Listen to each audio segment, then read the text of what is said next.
The alarm bells rang through the small human ship called Aurora's Edge. Captain Jake Morrison ran down the metal hallway toward the control room. His boots made loud sounds on the floor. The ship was shaking. "What's happening?" Jake asked as he sat in his captain's chair. The room was full of blinking lights and computer screens. Dr. Lisa Park looked up from her workstation. She was the ship's expert on alien species. Her face was worried. "We got a message, Captain. It's from the planet Zephyria." Jake knew about Zephyria. It was home to a peaceful alien race called the Cathani.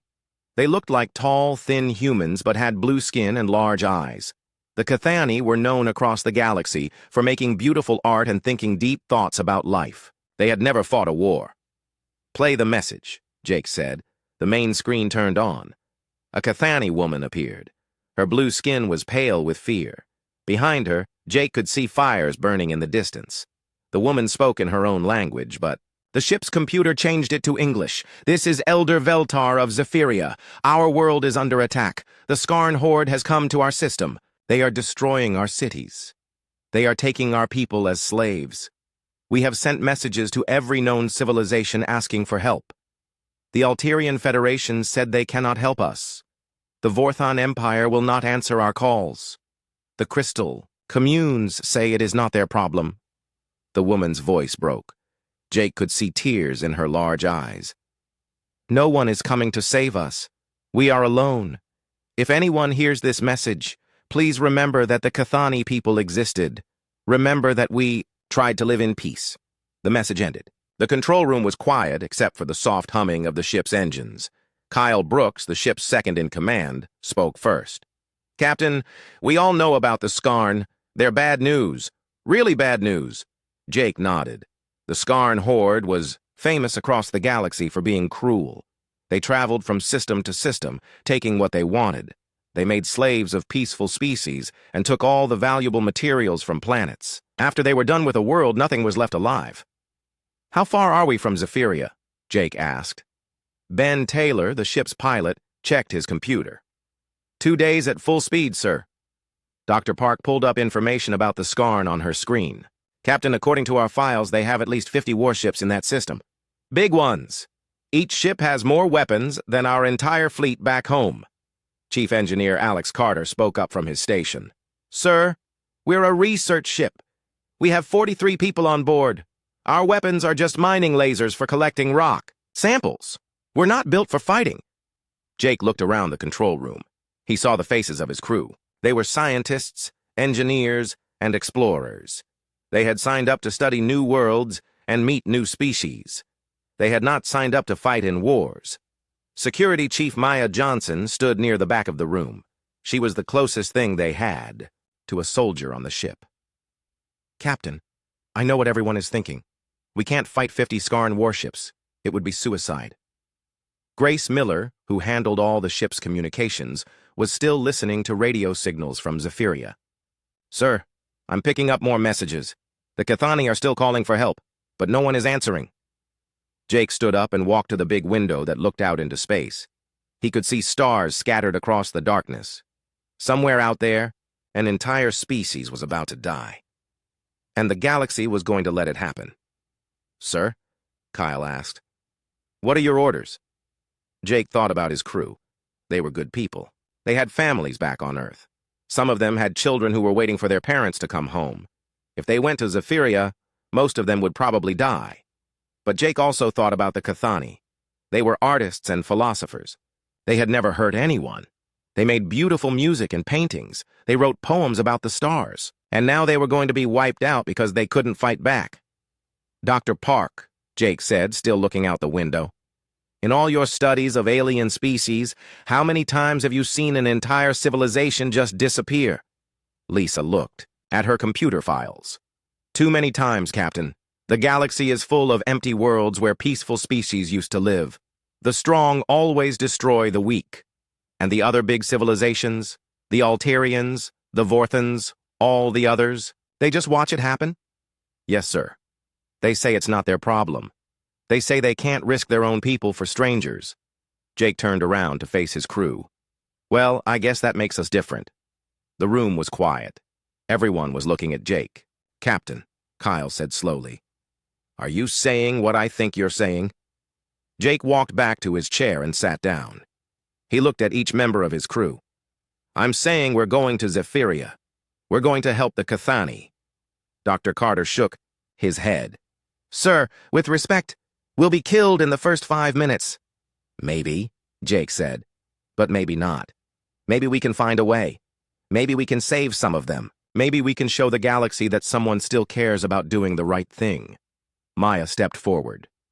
Captain, if we're really doing this, we need to start planning now. We need to figure out how to turn a research ship into a warship. Alex looked at his engineering screens. I can try to make our mining lasers more powerful. I can also work on our shields. But sir, it won't be much. Ben was already planning their route. I can get us there in 2 days. I know some routes through asteroid fields that might help us hide. Grace was working on her communication equipment. I'll try to learn more about Skarn military signals. Maybe I can find a weakness. Dr. Park was reading everything she could find about the Skarn. I'll study their battle plans and see if there's anything we can use against them. Jake looked at his crew with pride. These were not soldiers. They were scientists and explorers. But when they heard that someone needed help, they didn't think about the danger. They thought about how they could help. All right, people, Jake said. We have 2 days to get ready. 2 days to figure out how to fight an enemy that has never lost a battle. 2 days to prepare for something that has never been done before. Kyle sat down at his station. Sir, what do we tell Earth? What do we tell our families? Jake thought about that. We tell them the truth. We tell them that when we found people who needed help, we helped them. We tell them that's what humans do. The Aurora's Edge changed course and headed toward Zephyria. Behind them, the rest of the galaxy continued with their normal lives. Ahead of them, an entire species was waiting to die, but they were not alone anymore. The humans were coming. The first shot almost destroyed them. The Aurora's Edge shook like it was going to break apart. Jake fell out of his captain's chair and hit the floor hard. Lights went out all over the ship. The smell of burning electronics filled the air. Damage. Report! Jake shouted as he got back into his chair. Alex's voice came through the communication system from the engine room. He sounded worried. Captain, we lost power to 3 sections. The main engine is running at 60%. Our shields are down to 40%. And that was just one shot, Kyle said, looking at his computer screen. They have 3 destroyers shooting at us. Ben was flying the ship as fast as he could, turning left and right to avoid the enemy weapons. I'm trying to get us into the asteroid field, but they're staying with us. The Skarn destroyers were big black ships with red lights. Their weapons shot bright beams of energy that could cut through metal like it was paper. The Aurora's Edge looked like a tiny fish trying to escape from 3 sharks. Fire back! Jake ordered. Maya pressed the button that controlled their weapons. The mining lasers that Alex had improved shot out toward the nearest Skarn ship. The beams hit the enemy's shields and made bright flashes, but didn't do much damage. We're not even scratching them, Maya said. Keep shooting anyway, Jake replied. Make them think about us instead of the planet. Dr. Park was at her science station, trying to learn about the enemy ships. Captain, I'm reading their hull design. These destroyers are old. Maybe we can find a weak spot. Grace Miller was listening to Skarn communications. Sir, they're talking about us. They sound confused. They're wondering why one small ship is attacking their entire fleet. Another blast hit the Aurora's Edge. This one was worse. The ship spun around 3 times before Ben could control it again. Several crew members were thrown against the walls. Dr. Hughes ran through the hallways helping people who were hurt. We have 6 people with broken bones and burns, he reported to Jake, but everyone is still alive. Alex, can you give me more power? Jake asked. I'm trying, Captain, but these systems weren't built for this kind of fighting. The ship shook, again as more enemy shots hit them. Jake could hear metal breaking somewhere in the ship. They were being destroyed piece by piece. But then Dr. Park found something interesting. Captain, I found something. The Skarn ships are all connected by communication signals. They share information about where to shoot and how to move. But if we could break into that system... Grace looked up from her station. I might be able to do that. I've been studying their communication codes for 2 days. Do it, Jake said. Whatever you're thinking, do it now. Grace and Dr. Park worked together at their computers. While the ship was being shot at and shaken apart, they tried to break into the enemy's communications system. "There," Grace said. "I'm in. I can see their signals." "Can you change them?" Dr. Park asked. "Maybe. If I send the wrong information to their ships?" Another blast hit them. The lights went out completely for a few seconds. When they came back on, Jake could see that half of his control panels were broken. "Grace, whatever you're going to do it fast," Grace typed as quickly as she could. She was sending false information into the Skarn communications system. She made it look like the Aurora's edge was in a different place than it really was. "Now, Ben!" Grace shouted. "Move us to the left!" Ben turned the ship hard to the left, just as the 3 Skarn destroyers fired their weapons. But instead of shooting at the Aurora's edge, they shot at the place where Grace had told them the human ship would be. The energy beams missed the Aurora's edge completely. Instead, they hit each other. 2 of the Skarn destroyers were damaged by the shots from their own ships. One of them started spinning out of control. The other one stopped shooting while its crew tried to figure out what had happened. "It worked!" Kyle shouted. "They shot each other!" But their celebration didn't last long. The 3rd Skarn destroyer was still working perfectly. And now its captain was very angry. The enemy ship came straight at them, shooting everything it had. The Aurora's edge couldn't dodge all the shots. One blast hit their engine room. Alex's voice came through the communication system. He sounded hurt. "Captain, we just lost our main engine. I'm trying to fix it, but we're not going anywhere fast." "How long?" Jake asked. "I don't know, sir. Maybe 10 minutes. Maybe never." The Skarn destroyer was getting closer. Jake could see it through the main window. It was 3 times bigger than their ship. Its weapons were charging up for a final shot that would destroy them completely. "Ben, can you ram them?" Jake asked. Ben looked at Jake like he was crazy. "Sir, that would kill us all." "We're going to die anyway. At least this way we take one of them with us." But before Ben could turn toward the enemy ship, something unexpected happened. Other Skarn ships started shooting at the destroyer that was chasing them. "What's happening?" Jake asked. Grace was laughing and crying at the same time. "I did it! I hacked into their main communication system. I'm sending signals that make their ships think the destroyer attacking us is really a human. Ship in disguise!" The Skarn fleet was shooting at one of their own ships. The destroyer that had been about to kill them was now being destroyed by its own allies. "That's impossible," Kyle said. "How did you fool their computers?" "I used their own identification codes against them," Grace explained. "I made their destroyer look like an enemy on their sensors." Dr. Park was watching the results on her science equipment. "It's working. Half of their fleet is shooting at the other half. They can't tell which ships are really theirs."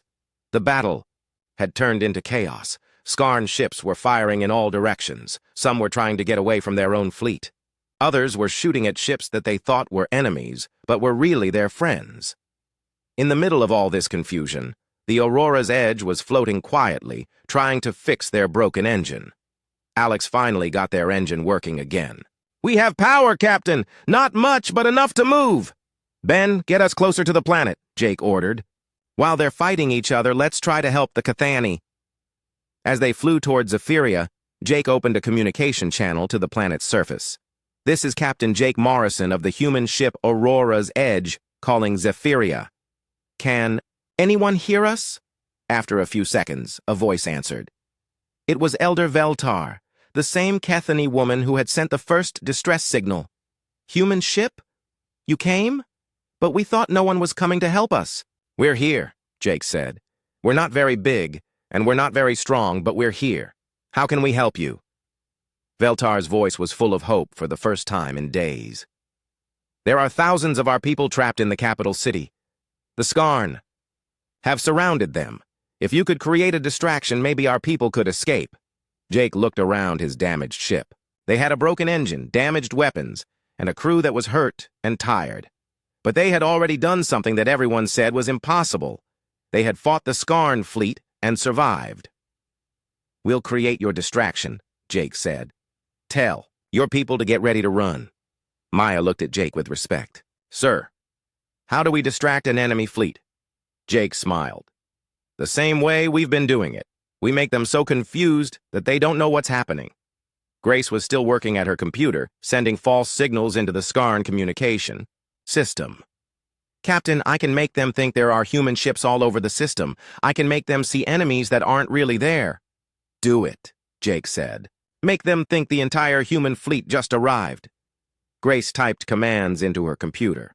All across the Zephyria system, Skarn's sensors started showing dozens of human ships that didn't exist. The enemy fleet panicked. They started shooting at empty space and running away from imaginary enemies. While the Skarn fleet was chasing ghosts, thousands of Cathani people ran out of their burning cities toward safety. The Aurora's Edge flew low over the planet, using its weak weapons to destroy Skarn ground forces that were blocking escape routes. "This is working," Dr. Park said. "Look at the planet. The Cathani are escaping." Jake watched through the main window as streams of blue-skinned aliens ran across the landscape toward safety. Children held their parents' hands as they fled from burning buildings.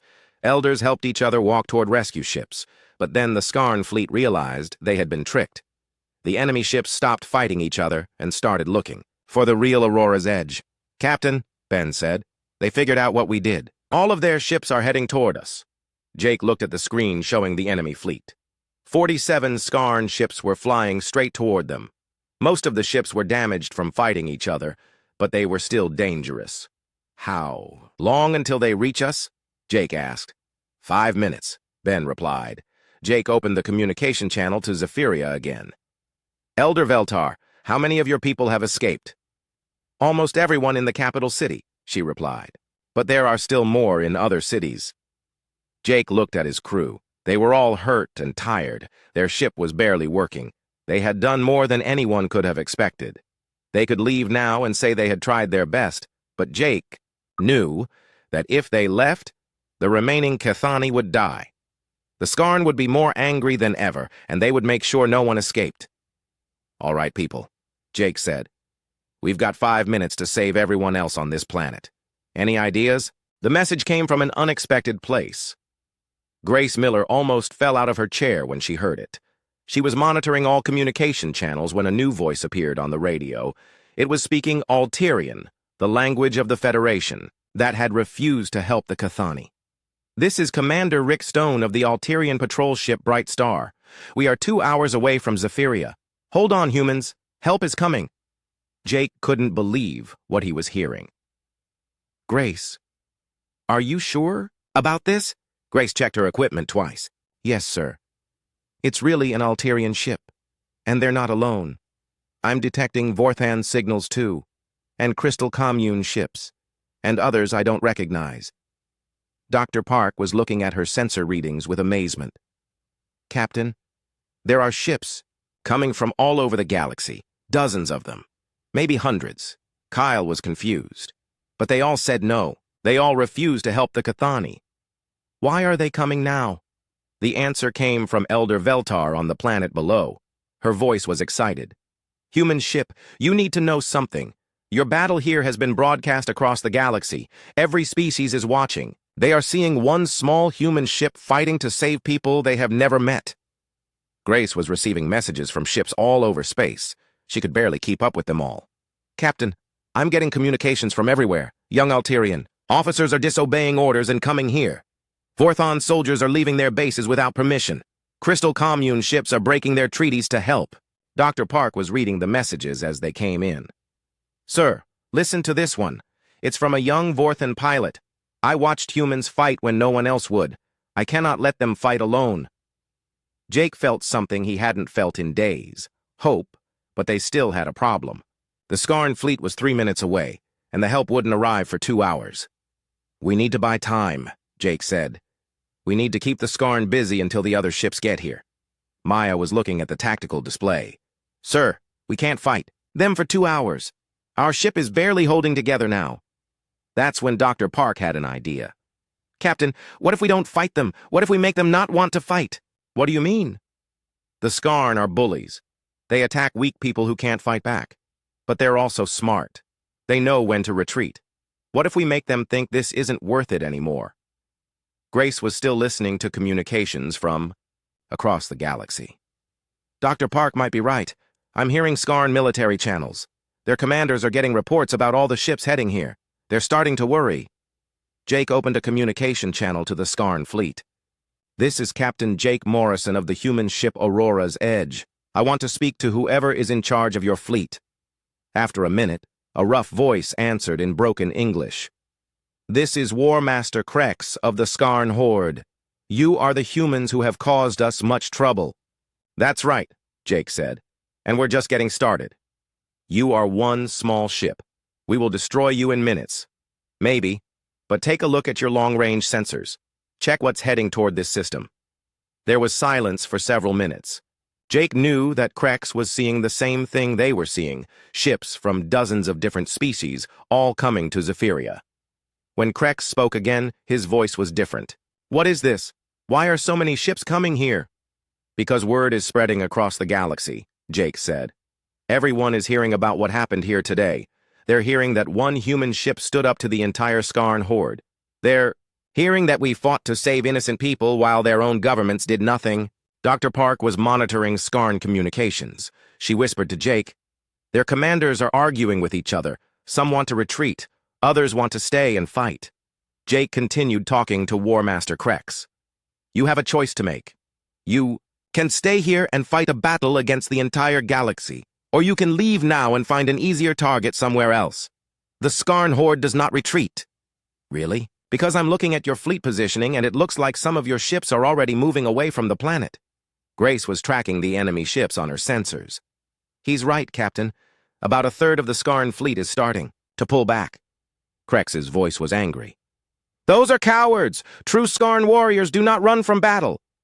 True Skarn warriors also don't usually fight battles they can't win, Jake replied.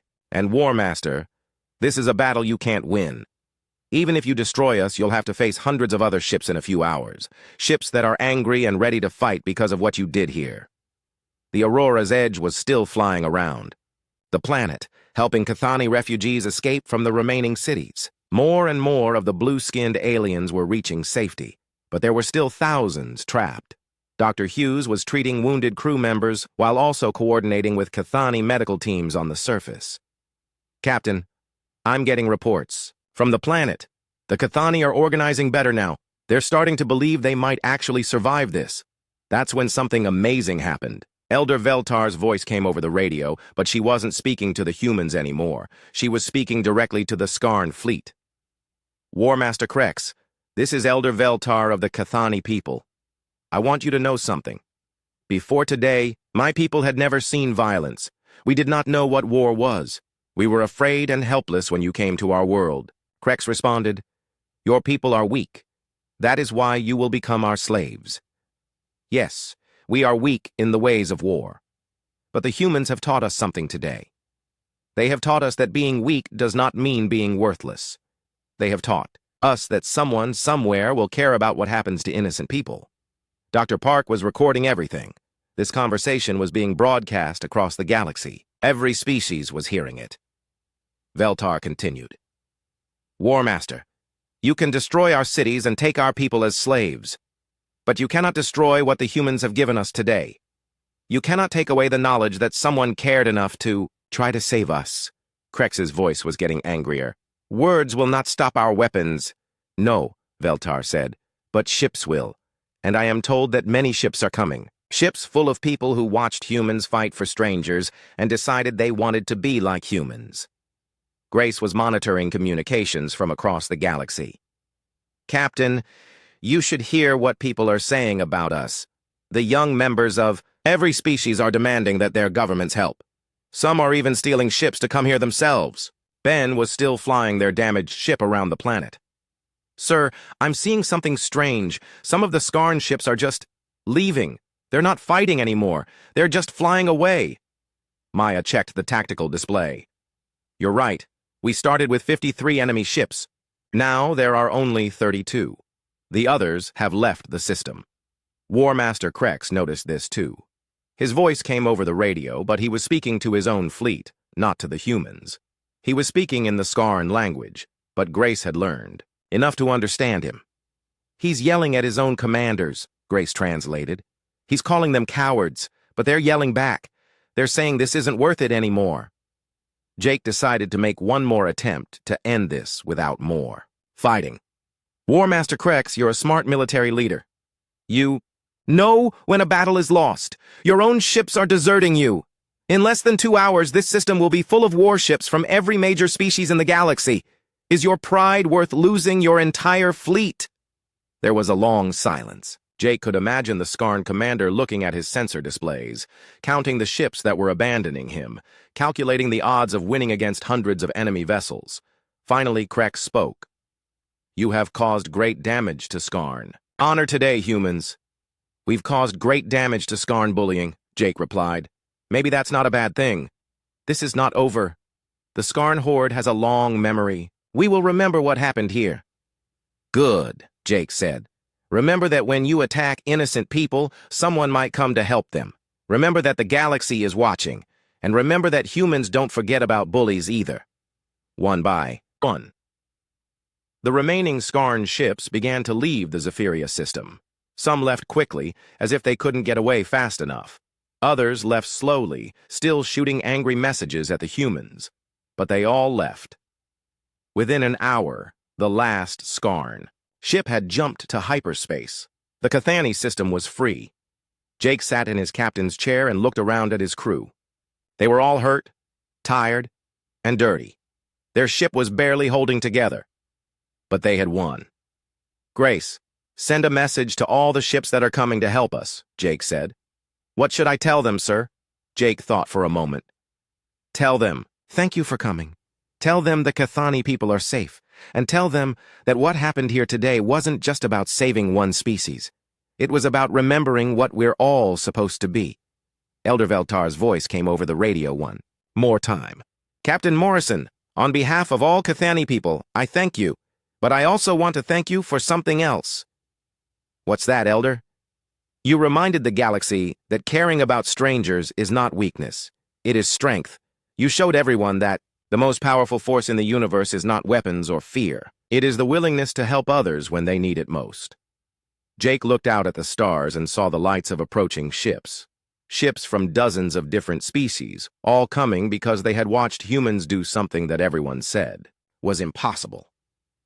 3 months later, Jake Morrison sat in a fancy meeting room on the space station called Galaxy Hub.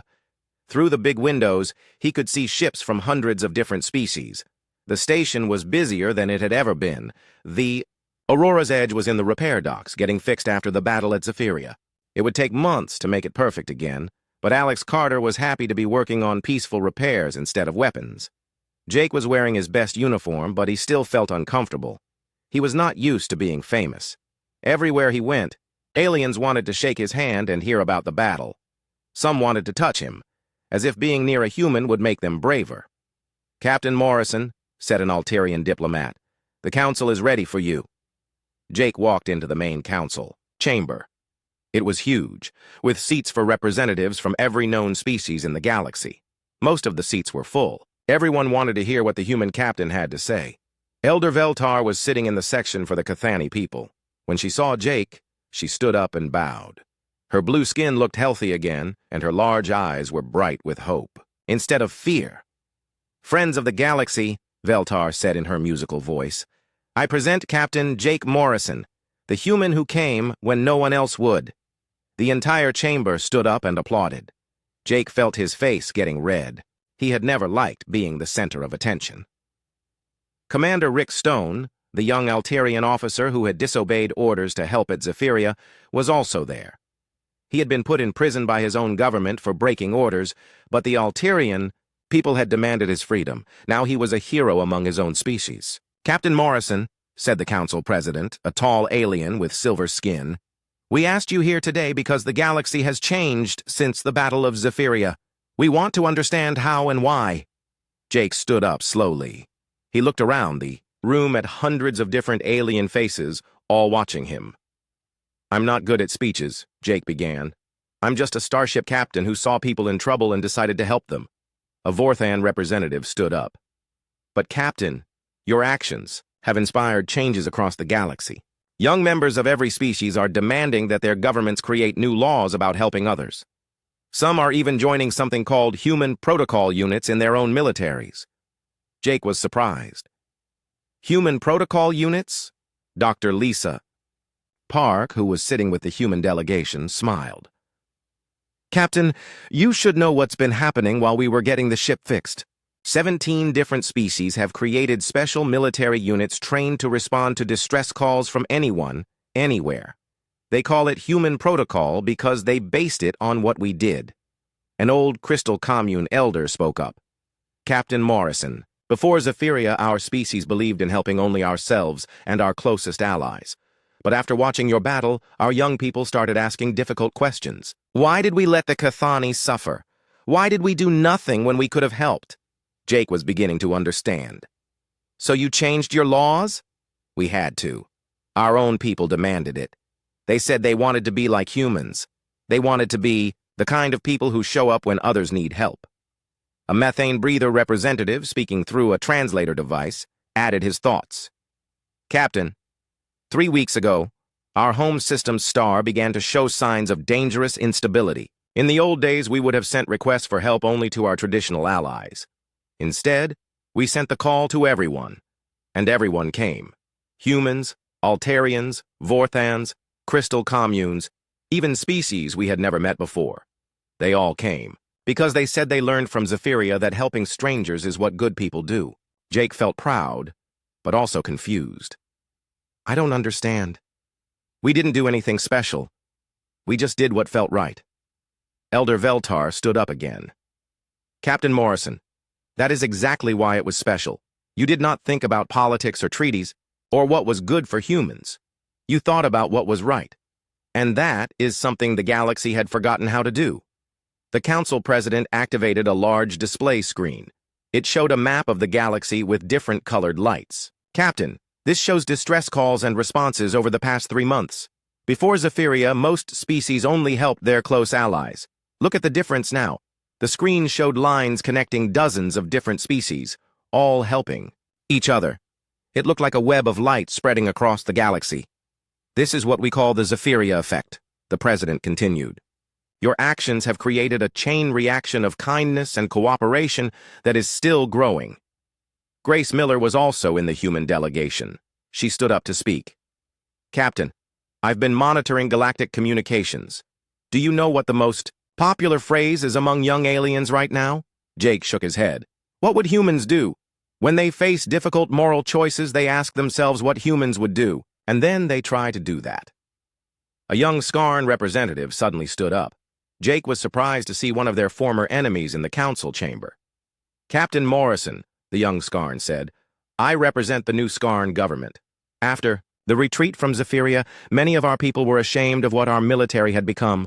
We removed the old war masters from power and elected new leaders who want to live in peace with other species. The chamber was completely quiet. No one had expected this.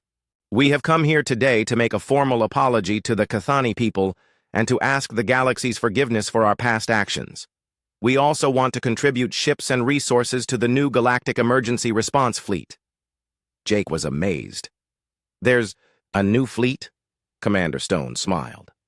Captain, every species has agreed to contribute ships and volunteers to a new organization. When anyone in the galaxy sends a distress call, this fleet will respond immediately. No politics, no treaties, no questions about whether it's profitable. Just help.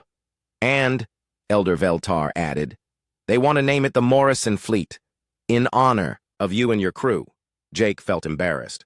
That's not necessary. We were just doing our job. No, Captain, said the council president. You were doing much more than your job. You were showing the galaxy what we could all be if we tried. Dr. Park handed Jake a data pad. Captain, you should see these reports from Earth. Since news of Zephyria reached home, applications to join the space service have increased by 400%. Young humans want to explore the galaxy and help people, just like we did. The Altarian diplomat spoke again. Captain Morrison, we have a request. The new Galactic Emergency Response Fleet needs experienced leaders, people who understand that helping others is more important than following rules. Would you consider commanding the fleet? Jake was quiet for a long time. He thought about his crew on the Aurora's edge. They had signed up to explore space and study new worlds, not to become heroes. But they had become heroes anyway, just by doing what felt right. I'll have to ask my crew, Jake finally said. We make decisions together. Kyle Brooks, who had been quiet during the whole meeting, suddenly spoke up. Captain, we already talked about it while you were preparing for this meeting. We want to keep doing what we're doing. We want to keep helping people who need help. Maya. Johnson nodded. Sir, we've learned something important. The galaxy is full of good people who want to do the right thing. They just needed someone to show them it was possible. Dr. Sam Hughes added, Captain, I became a doctor to save lives. Now I realize that sometimes saving lives means more than just treating injuries. Sometimes it means standing up for what's right. Jake looked at his crew with pride. These were the same people who had been scared and uncertain 3 months ago. Now they were confident and determined. The battle at Zephyria had changed them too. All right, Jake said to the council. We'll do it. But we have conditions. Name them, said the president. First, the fleet responds to every distress call, no matter how small or how dangerous. Second, no species gets special treatment. We help everyone equally. Third, we never give up on anyone. Even if the odds are impossible, we try. Elder Veltar was crying tears of joy. Captain, those sound like human conditions to me. They are, Jake replied. And I hope they become galactic conditions too. The meeting ended with every species in the galaxy agreeing to support the new fleet. As Jake walked back to his ship, he was stopped by a young Alterian child who was visiting the station with her parents. Are you really the human who saved the Cathani? The child asked. Jake knelt down to talk to her. I'm one of them, but I had a lot of help from my crew. My teacher says that humans are the species that shows up when others need help. Is that true? Jake thought about the question. I hope so, but more importantly, I hope that other species are learning to show up too. The child smiled. My big brother joined the new Alterian Emergency Response Unit. He says he wants to be like humans. As Jake walked away, he realized that the little girl had taught him something important. The Battle of Zephyria wasn't really about humans being special. It was about reminding everyone in the galaxy that they could choose to be special too. Back on the Aurora's edge, the crew was preparing for their new mission. They had received their first distress call as the flagship of the Morrison fleet. A small colony world was in danger from a natural disaster, and they needed immediate help. Alex had finished installing new equipment that would let them coordinate, with ships from dozens of different species. Maya was training alien volunteers in human-style tactics that focused on helping people instead of just winning battles. Grace was learning new languages, so she could communicate with species they had never met before. As the Aurora's Edge left Galaxy Hub, Jake looked back at the space station. Ships from every corner of the galaxy were arriving and departing, all part of the new spirit of cooperation that had grown from one small act of courage. Dr. Park came to stand beside him at the window. Captain, do you ever think about what would have happened if we hadn't gone to Zephyria? Jake considered the question. The Cathani would have died. The Skarn would have moved on to their next target, and the galaxy would still be a place where people only help their friends. Do you think we really changed everything? Jake watched a mixed fleet of human, Alterian, and Vorthon ships heading out together on a rescue mission. I think we reminded everyone of something they already knew but had forgotten. We reminded them that caring about strangers isn't a weakness. It's what makes us civilized. As the Aurora's Edge jumped into hyperspace toward their next mission, Jake felt hopeful about the future. The galaxy was becoming a place where people helped each other not because they had to, but because they wanted to. And it had all started with a simple human idea. When someone calls for help, you answer. Chapter. And they had shown the galaxy what it meant to care.